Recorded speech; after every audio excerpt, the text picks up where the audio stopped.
including what they post on Facebook. I'm allowed to go on Facebook right now and say there's a hurricane in DC.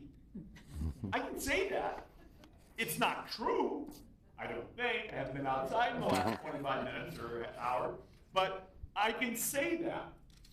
And that should probably not be censored. It's a complicated issue. And so you say that's number one. What can people say?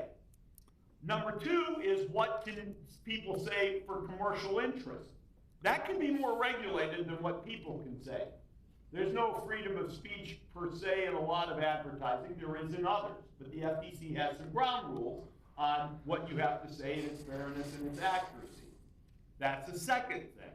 A third thing is how much of any one person's information, or even the information in aggregate, can be used for various purposes.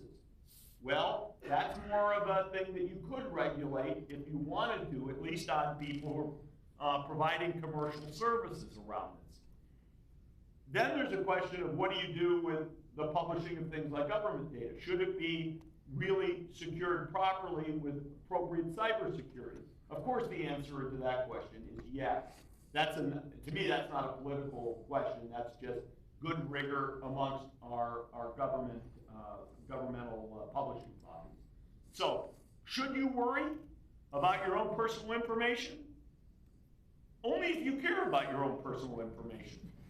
The truth of the matter is, if you just look at the things empirically, most people don't care that much about their own personal information, except for a few things they really care about. And if you have something you really care about, I wouldn't put it out in the internet too much. I'd mostly keep it relatively private. But Facebook's earnings came out, was that yesterday? And they exploded in the middle of the controversy about privacy. That's fascinating. It didn't slow down usage, I'll tell you that last quarter, which speaks to what people want, at least in part. Could you put that through a political process and see that it's what people really want is something different?